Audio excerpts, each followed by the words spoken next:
If you feel tired and unappreciated at work, you're tired of making just enough or less than enough to pay your bills and survive, if you have a passion and you feel called to purpose to do something that is going to make a good use of your gifts and talents, then sis, maybe it's time you mind your own business.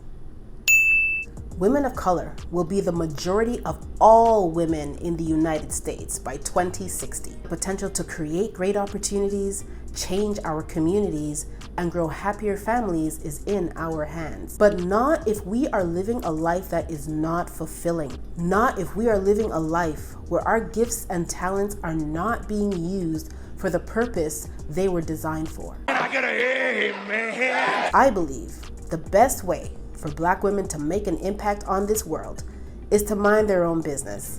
And here's why. We are very smart, but it does not translate into our pay. Say what now? According to the National Center for Education Statistics, between 2018 and 2019, Black women made up 68% of associate's degrees, 66% of bachelor's degrees, 71% of master's degrees, and 65% of doctoral, medical, and dental degrees. While education may be soaring to new heights for Black women across the United States, pay disparities continue to exist, even for those with the most impressive qualifications.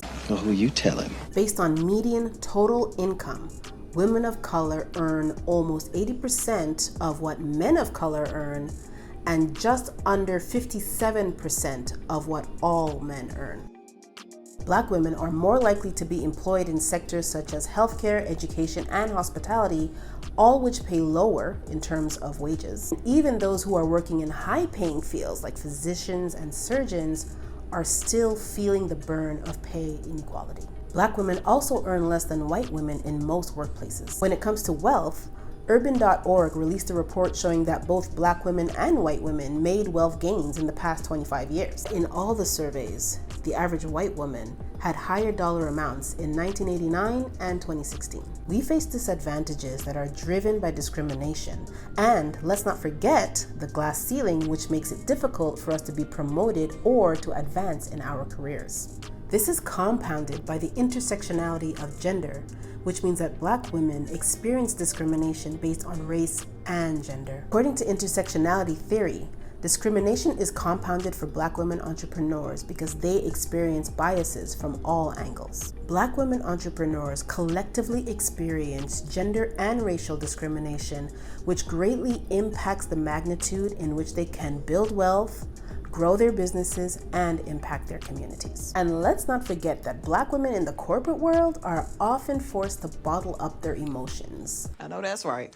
So that they don't appear too Black or too feminine. This emotional tax takes a toll on our mental and our physical health, and it prevents us from being our best selves at work. Entrepreneurship to the rescue. Many Black women who work for predominantly white organizations may opt for entrepreneurship to avoid racial and gender discrimination, as well as obstacles to pay equity and advancement. Black women make the best entrepreneurs because their businesses create job opportunities in their local communities. Since Black-owned businesses are more likely to hire from their local community, it creates increased economic opportunity for Black residents who may otherwise be barred from participating in traditional labor markets. Private business ownership has significant implications on earnings and wealth inequality.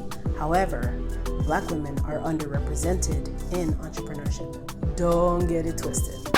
Yes, we should have our own businesses, but the truth is, it is hard out here in these streets for Black womenpreneurs. Black women are the fastest growing group of entrepreneurs in the United States. But our businesses are not as successful because we lack the resources and the opportunities to build and run successful businesses. For example, the Harvard Business Review released a report sharing that 17% of Black women were in the process of starting their business compared to just 10% of white women and 15% of white men. The reason why we are underrepresented is that only 3% continue to run successful businesses because we have little to no access to capital. Black women earn $24,000 average annual revenue. That's all? Compared to $124,000 annual average revenue for all women in business. I'm gonna need a minute. And the types of businesses launched tend to be in crowded marketplaces with lower margins.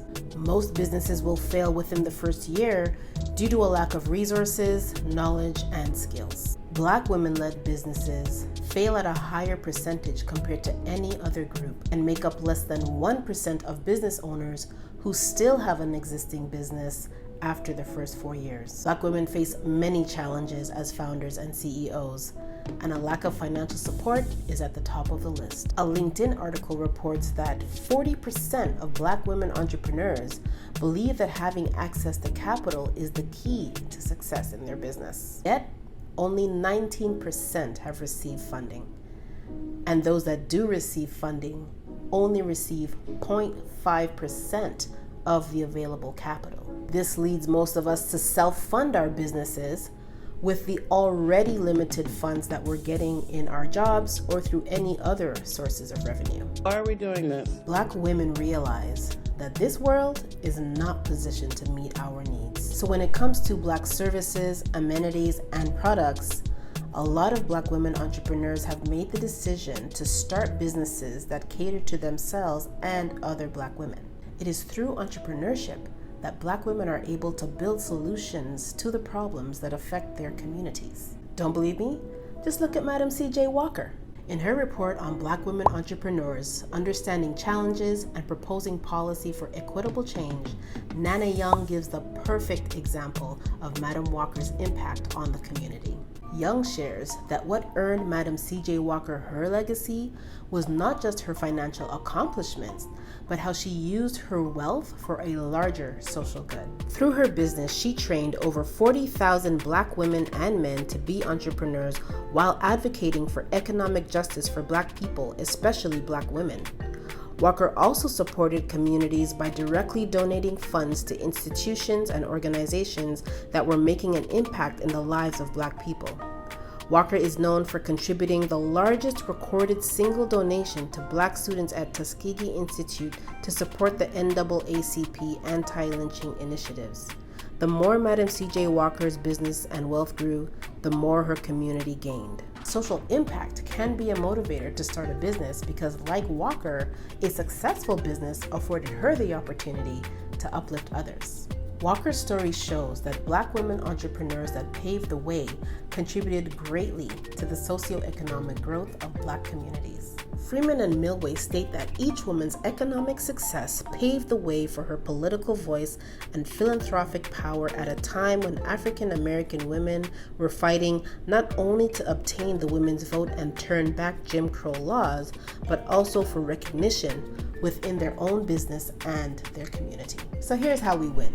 Finding startup funding and mentorship remain some of the biggest hurdles that Black female entrepreneurs must contend with. However, there are 3 foundational elements that must be true for all successful entrepreneurs: business relationships, capital, and entrepreneurial skills. In Business News Daily, Simone Johnson shares some tips for Black womenpreneurs by Black womenpreneurs that fit within each of the 3 foundational elements for entrepreneurial success.